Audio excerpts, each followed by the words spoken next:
A very good afternoon to you, Zola. It is a somber day for the Moagi family. Talk to us about how they have received this news, and perhaps they've got more questions than answers at this stage.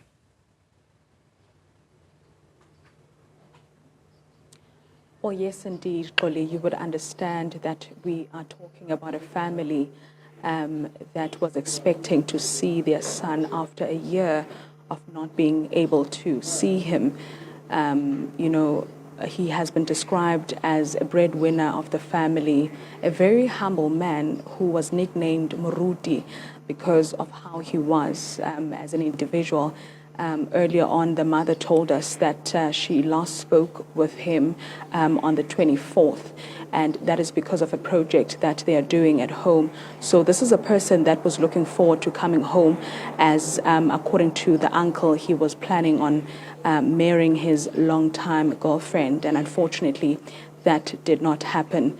It's a very devastating time for this family, especially the mother, as she has actually spoken about how her daughter will be fatherless. I mean, the daughter is only 3 years old, and it will take time for her to actually understand that her father is no more. But let's speak to his uncles that know him before he actually became a soldier that we know him to be. Malume, o tshwere his favorite sweater. How tshwere sweater ena? How are you feeling? And ke Moagi Marcus ke kwa ke tloa ke nyamile bjale ka ge e le gore Louis Calvin e be ile a sport loving person bjale ka go bona the track suit ye ke itshwere ye ke gopola ka gore e be e motho a go tšeng a rata go kitima go raloka sport e be ile pakanea nka baka leo ke tshwere go track suit ye gore ke bontšha gore e be ile motho a go rata kgwele ya maoto the sport. You mentioned Jorge Louis he was doing very well for himself, building Mogai, and also he was also planning to take a wife, and you were anticipating a lot from him because you hadn't seen him in a while. And after you heard the news, after hearing the news, we were so devastated by the news on the 25, between 7 and 8 in the evening, Saturday. There came a chaplain, Makate, from Woodspruit, Mogologolo, who came in the family to disclose to us that we lost our beloved grandson in the fight in the DRC, Congo. And I saw that you're still concerned about what is happening right now because you've been watching the news. Yes. Eventually, it's difficult. We don't actually know what happened. We only heard about his passing on. Thank you, Malume. Let's also speak to another uncle. Malume, where did that name come from? Actually, because he had a big heart. He was somebody who loved laughing with everyone. So even here at home, we called him as a loving person. Wherever everybody is, he will be laughing, smiling, everyone. And even the other troops back in DRC, he used to sell them, supply them with airtimes. And because of his big sense of humor, so they called him Moruti. That's because of his big heart. When you watched him grow, as a young boy, we saw his pictures. He was always smiling in those pictures. Did you know that he would amount to the man that he was? He is.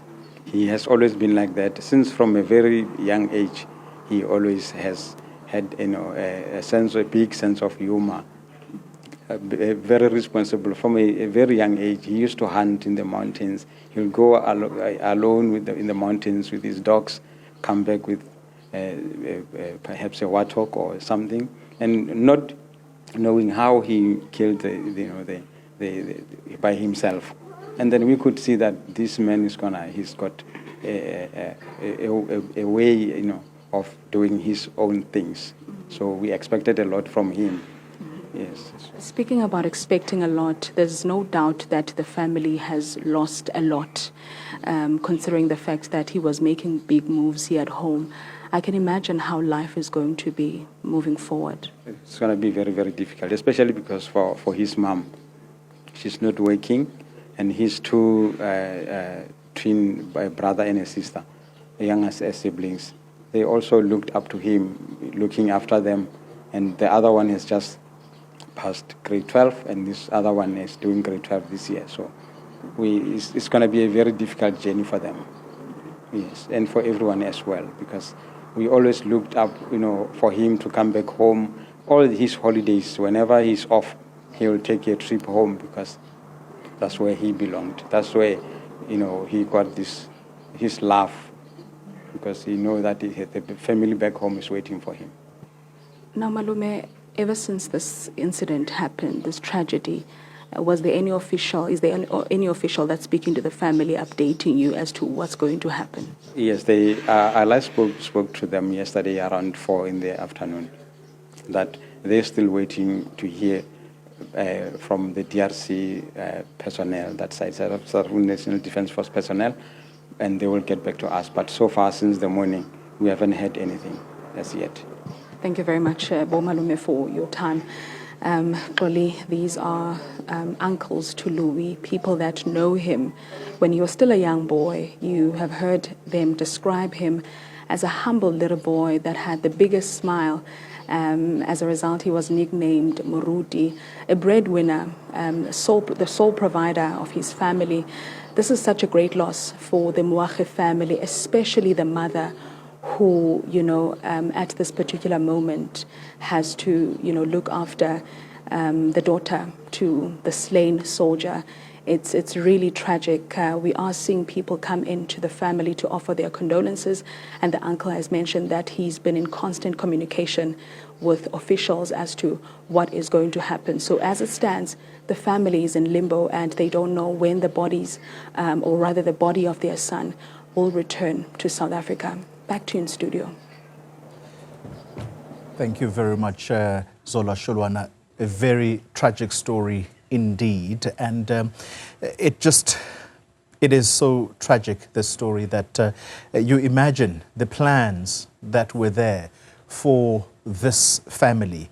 And as Zola Sholwana puts it there, as the story is narrated, he was not only looking forward to getting married to his longtime sweetheart, but also looked after his mother, who is not working, and I believe 2 other siblings who were looking up to him. The other one has just passed matric this year, and I'm sure there were plans for that sibling to be sent to one of their country's higher education institutions. So a very tragic story indeed.